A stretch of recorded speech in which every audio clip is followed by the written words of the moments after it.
All right, fig lovers, this is Ross. Today we're going to talk about one fig variety that can do fantastic. It's one of the best to have in later parts of the season when things really start to cool down.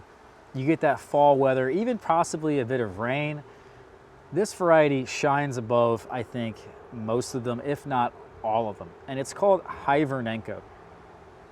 There are many names for this fig, and I actually have here up here on this deck next to my sunroom, I have a number of fig trees you'll see right next to me that are on this deck because this is typically where the sun is right now. We don't necessarily get a ton of sunlight or heat at this point of the year. The sun is lower in the sky. Right now the sun is actually above the trees, above higher in the sky, and it's shining down on this this deck that we have. So this is actually the warmest and sunniest spot I have on all of my patio.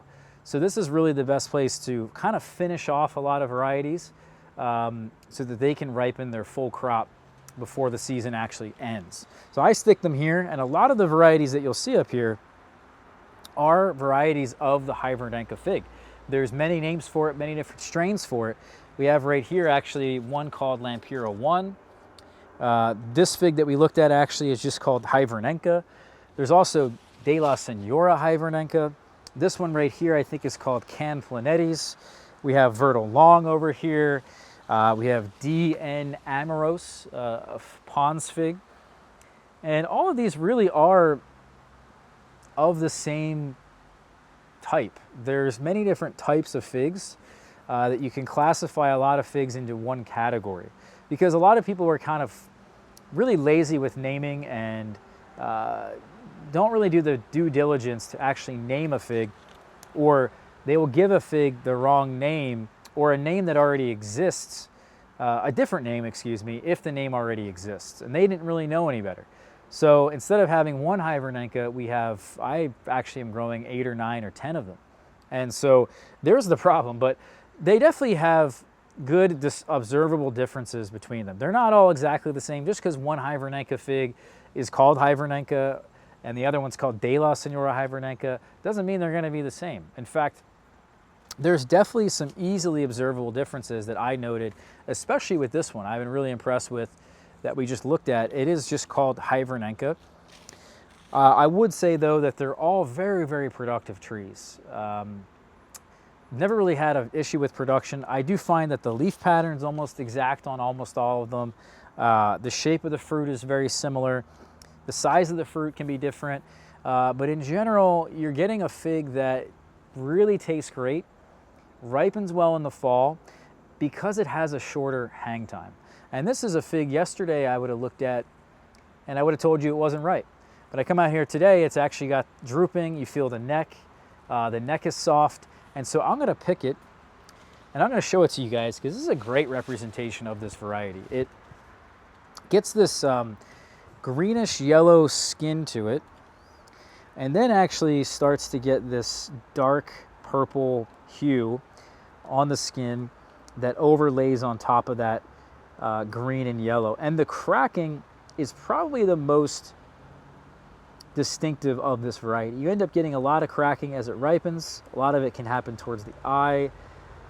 And so this color combination, this shape, and the cracking that you'll see is a great way to identify it.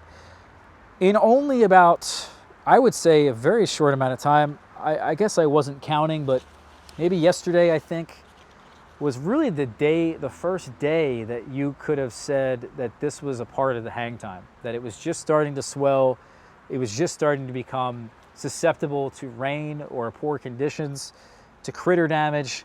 And so this is only really day 2, and all of a sudden, just a day later, it's ripe. This is unbelievable. It's very hard to find in figs where you have a short hang time. And this is exactly what we look for in humid places, because if you have that shorter hang time, you can avoid the rain, you can avoid the humid conditions. You pick them before the rain and they taste wonderful because they're already ripe. And then after the rain, they're still pumping out figs and they're very close to being ripe, and you enjoy your figs even shortly after the rain. In the fall, it's really cold and the sun is lower in the sky, so you have less heat, you have less sun. And that just really slows down the trees. So having a shorter hang time that doesn't require necessarily as many heat units, doesn't require them to ripen for so many days, that can be a huge advantage to actually having a higher quality fig more consistently. So for that reason, Hivernenca is really, really fantastic. Here's the inside. I'll show it to you guys. It could definitely use more time, but this variety, I think I really wanted to prove it can produce a nice quality fig even later into the season, even when it's underripe. And that was really my main point of showing you this fig today. And there it is in more sun. So by far and away, definitely one of the better varieties. I'm sorry with the camera there, guys. There we go, I think I got it. So that's not bad, especially for this time of the year. I'll very happily eat this. And I would say, when you eat a fig like this, you'll notice one of these Hivernenca strains, once you finally get one that's really well ripened, they taste exceptional. They are a combination of Black Madeira and the Coll de Damas. And for my money, they are definitely of the best quality figs. It's for something so late, they really have to be special. They really have to have all the characteristics going for them that will enable them to continue to ripen well even in this weather. And that's how you get something really special this part of the year. Yeah, that's fantastic, guys. Thank you for watching this one. Please hit the subscribe button. I hope I've been really educating you guys on a lot of the varieties this year. I haven't published many of them publicly on YouTube, but you can find them all on my blog, figboss.com.